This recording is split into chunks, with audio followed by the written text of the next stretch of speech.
Karena itu, setiap orang yang sholatnya benar, yang pertama dianugerahkan oleh Allah kepada orang sholat itu bukan dunia. Bukan dunia. Tapi perubahan perilakunya menjadi lebih baik. Jadi bukan kaya dulu. Ya. Abdurrahman bin Auf tuh hijrah masuk Islam.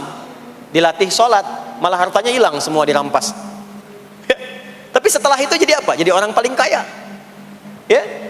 Abu Bakar As-Siddiq, Utsman bin Affan, Umar bin Khattab. Pertama kali masuk Islam kan latihannya sholat. Apakah langsung kaya? Jadi pemimpin? Jadi diplomat? Amr bin As bisa ekspedisi dari Afrika Utara sampai ke Syam? Tidak. Yang diberikan apa? Perubahan perilaku dulu. Dihilangkan sifat-sifat buruknya, dijaga dengan kemuliaan. Jadi dua sumber yang menjadikan manusia itu buruk dalam nafsunya, itu ada dua.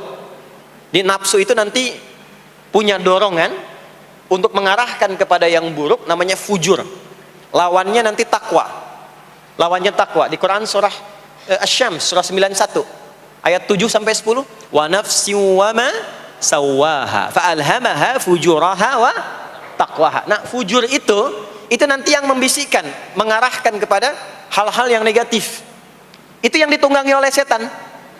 Setan memberikan was-was itu ke nafsu, ke fujurnya. Alladzi yuwaswisu fi sudur. Di dalam sudur ada kolbu, di dalam kolbu ada nafas, di dalam nafas ada fujur. Fujur itu yang digoda.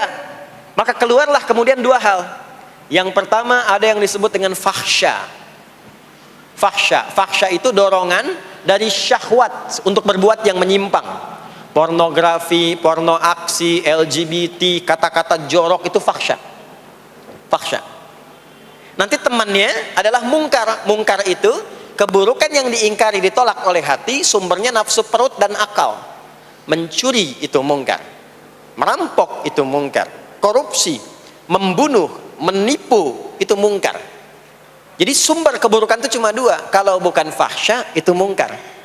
Orang yang sholatnya benar, maka parameternya itu, ukuran pertama kali dia dapatkan adalah ditutupnya oleh Allah, dijaganya oleh Allah keadaan nafsunya, sehingga dia tidak dikontrol oleh perbuatan fahsya dan mungkarnya. Maka aktiflah sinyal takwanya.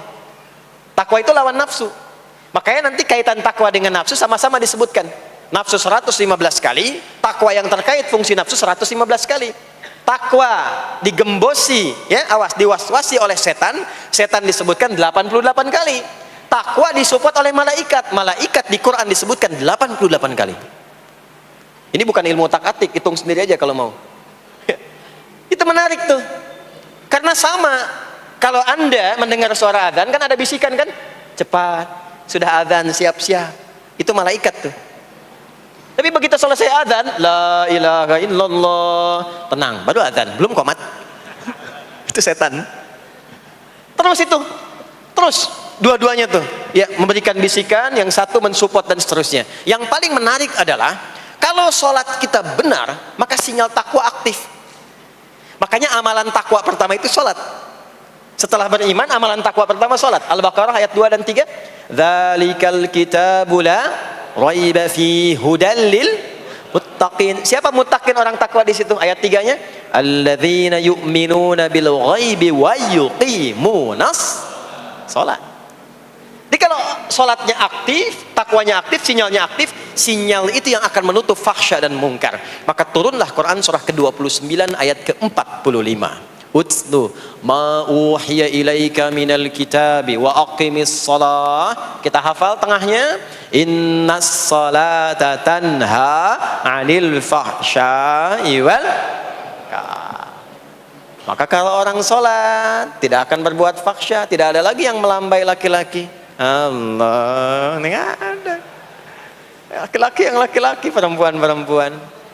Nggak ada lagi tontonan-tontonan pornografi, yang jorok-jorok, yang kotor-kotor. Nggak ada lagi kata-kata kotor di lisan itu, karena lisannya dilatih untuk mengucapkan yang baik-baik. Allah, sami'allahu liman hamidah, subhanallah, alhamdulillah, Allahu akbar.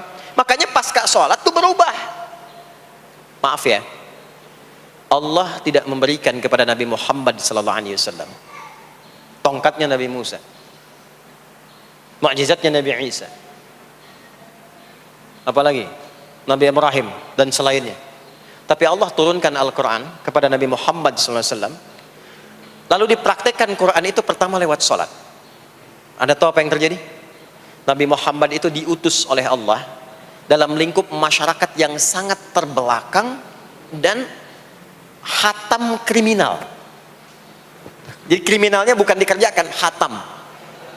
Hatam. Dan nyaris tidak kenal kebaikan, makanya disebut dengan jahiliyah. Kalau Bapak Ibu tanya di zaman Nabi, ya maaf, ada pezina? Bukan cuman ada, hatam, perfeksionis zinanya. Itu. Membunuh itu, ya, mabuk, ada orang mabuk kekinian di zaman jahiliyah, pemabuk amatir itu 5 kali sehari mabuknya. Yang amatir. Jadi kalau baru mabuk sekali, 2 kali, itu coba-coba. Amatir itu 5 kali. Pembegal. Ya, sekarang kita dengar berita ada begal ini itu. Jahiliyah itu sekampung begal semua. Kampung Gifar. Tapi Allah menghendaki Rasulullah latih lewat sholat. Apa yang terjadi? Berubah jahiliyah itu, berubah menjadi khairu ummah. Umat terbaik yang paling teladan, yang menginspirasi, yang pernah berkehidupan di bumi. Sampai persaksiannya dari Allah langsung turun Quran surah ketiga Ali Imran ayat 110. Kuntum khaira ummatin ukhrijat linnas. Jadi kalau ada orang dermawan, itu yang paling dermawan.